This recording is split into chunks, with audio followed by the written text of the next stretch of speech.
Hi everyone, welcome back to the channel. If you are new here, my name is Inessa. Hi, nice to meet you.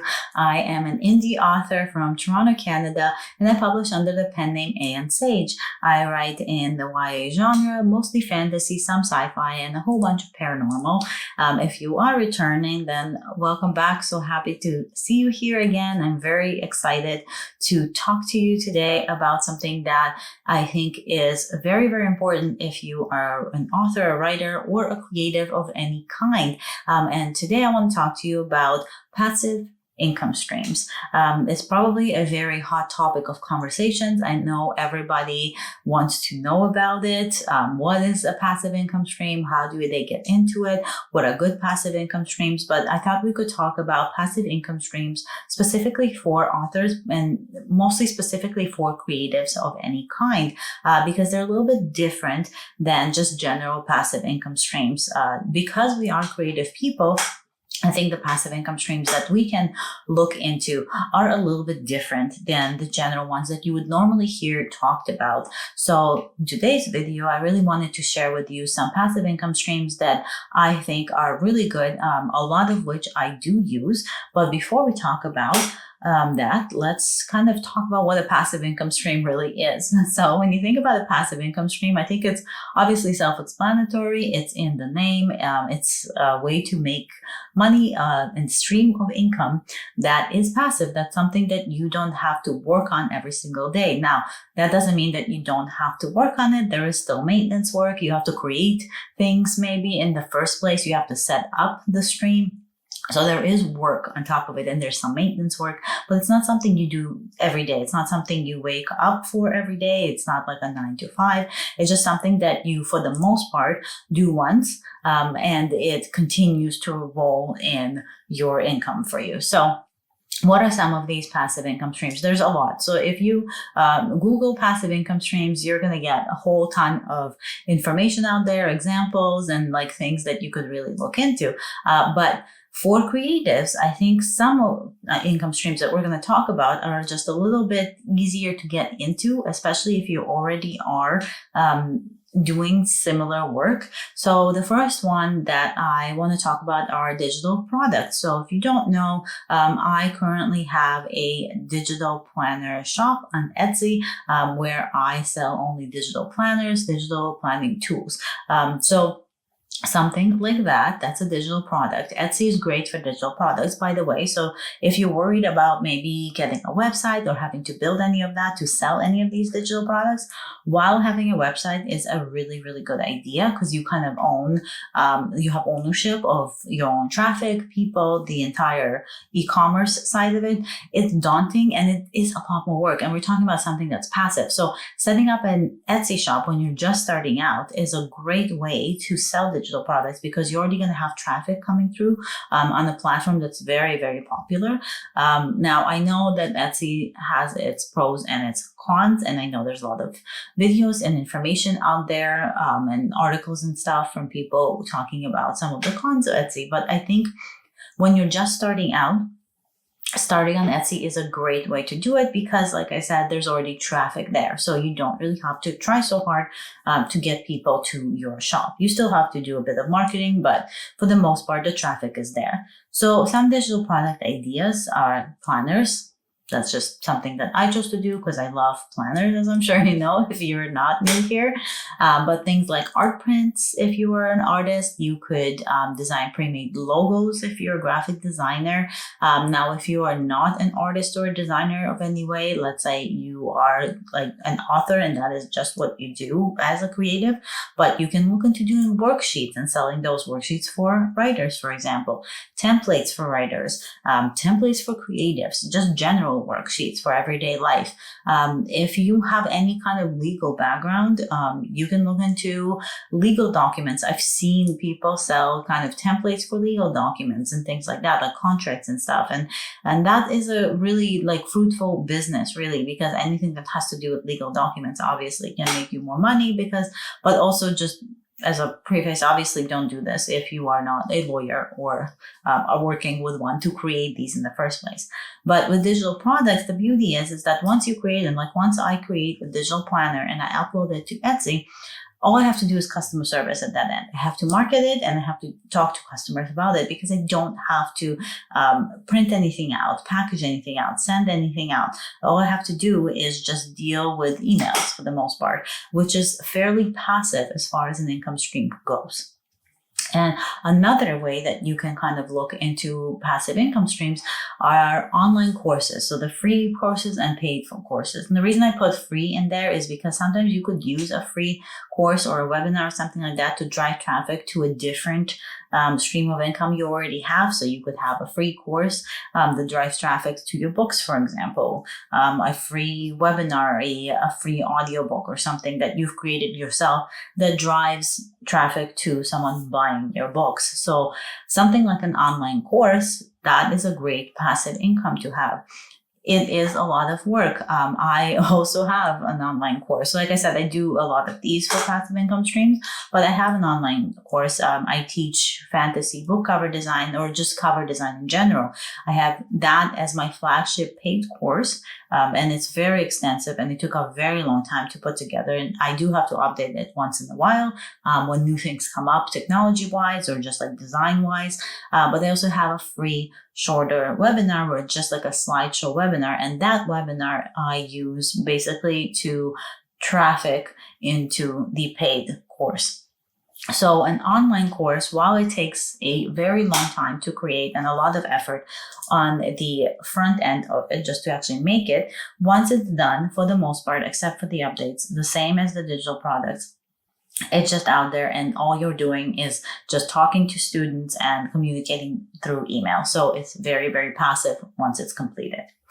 Now, if you are a photographer, let's say, of any kind, or if you have skills as a photographer, you can sell stock photography as your passive income source. So you can sell your photography to places like Shutterstock, Deposit Photos, iStock Photo, like things like that. Make sure you go to the reputable stock photography sites. The ones that offer things for free tend to not always necessarily have legally, let's say, sourced photography on there. So if you are going to be getting involved with the site, make sure you do your research on it. For the most part, Shutterstock, Deposit Photo, iStock Photo, like iGetty, stuff like that, those are very, very popular. They are legit. So look at those. But the way that would work is whatever images that you have taken, you could have photographs that you have, or if you have renders or anything like that, or any graphic design elements, then you can sell those on those sites, and you would get kind of like a percentage payment for whatever credits or whatever anybody downloads your photo. So that's a great passive income as well, because especially if you are already shooting, if you're a photographer, so you already have all of this in place. So all you have to do is upload them somewhere, kind of build your portfolio and just offer more and more images as you have them. So great passive income. Something like having a YouTube channel, for example, or a podcast. Now, these take longer to grow. So I can tell you right now, I've had the YouTube channel for quite some time, but it does take a very long time to grow. So you will not be seeing any kind of really ground defining income for a long time. But if it's something that you love, like I love talking to you guys here, it could be something you want to work on. Now, I am here for the most part, like I'm not expecting to make anything off of this channel. I do just generally enjoy videography, photography and videography. It's something I did in school. And so I kind of wanted to keep doing that as a creative kind of way of being, or just something else that I do to kind of fill my creative well. But if you are serious and you want to dedicate your passive income stream efforts to something like a YouTube channel or a podcast even, podcast might be a good one too if you don't want to be on camera, but you do like the sound of your own voice. So for me, I have tried podcasting, and I don't know, something about the sound of my voice when you can't see my face, I was not a fan of. But podcasting is great for a slower build passive income stream. There's also the idea of a blog, which goes hand in hand with writing. So you can make passive income off a blog, especially if you grow that blog.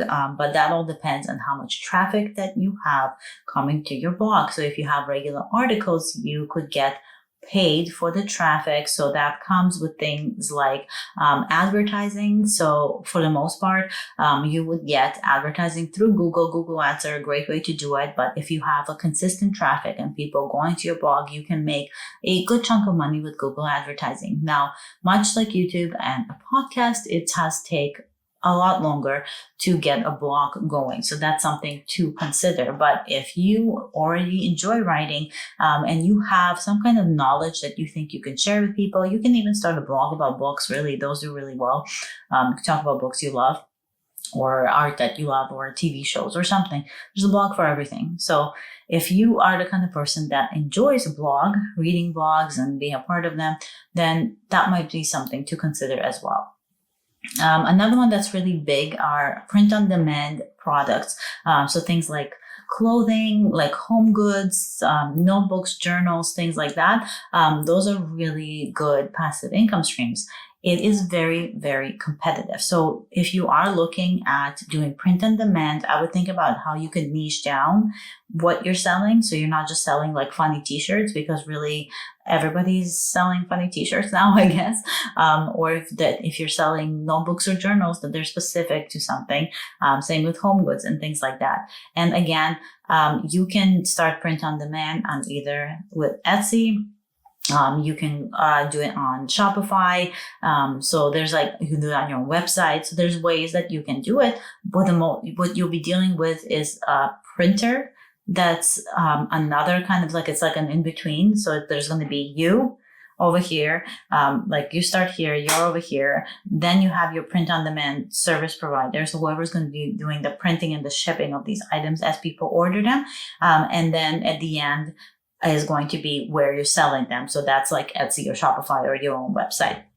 So there's a few steps in between, but for the most part, and what makes it a passive income stream and a good source of a passive income is that you design the one time, you set up the listings and obviously design how you want the shop or the site or whatever to look like, but you do it one time for every product. And then after that, as people order the product, whoever this in-between person is that you pick, whether it's Printful or Printify, or there's other smaller ones out there, but whoever is doing the printing, the print-on-demand part for you, they're going to be taking care of everything. You do the design and then they print that design on whatever you put it on and they send that product to your customer.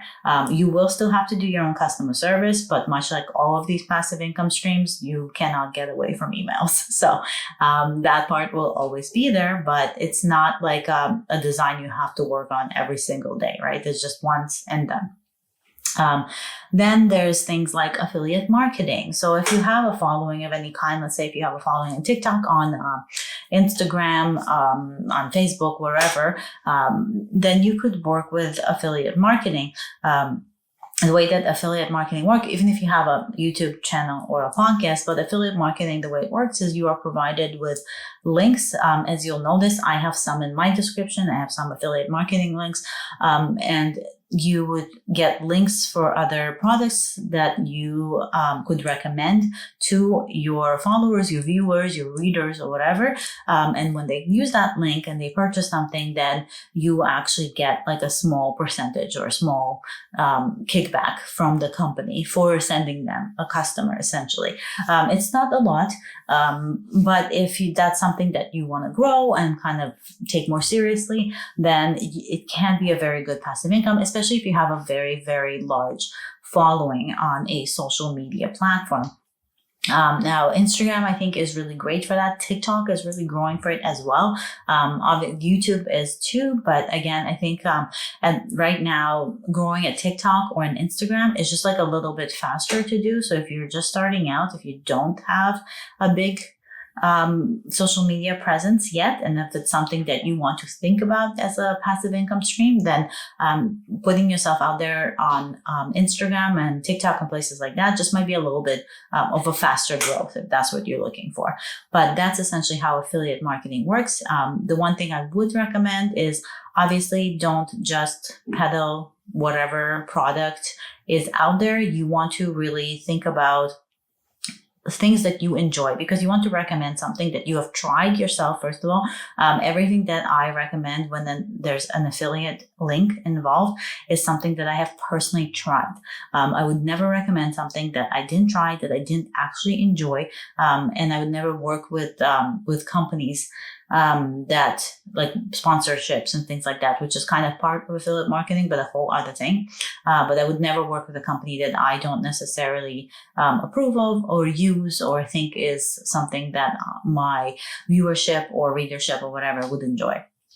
Another one that I put on there is things like presets, LUTS, brushes. If you're wondering what they are, then that's probably not for you. But if you are a creative, if you work with any kind of digital photography, videography, like Photoshop, anything like that, creating different LUTs, creating different presets, creating different brush sets and selling those is a good income stream, especially if they're ones you have already created for yourself and use on a regular basis. All you have to do is figure out how to package them, and then again, go to Etsy, go to Shopify, start your own website and figure out how you're going to sell them. So that's a passive income as well.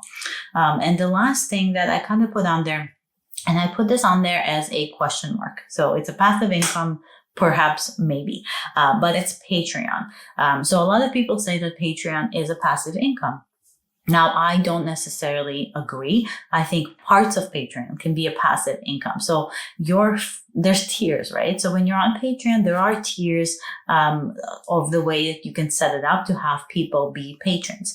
But your first tier, that could just be like $1 a month and buy me a cup of coffee, might not require much from you. It might just be an email, a thank you, or whatever. So that's very passive, right?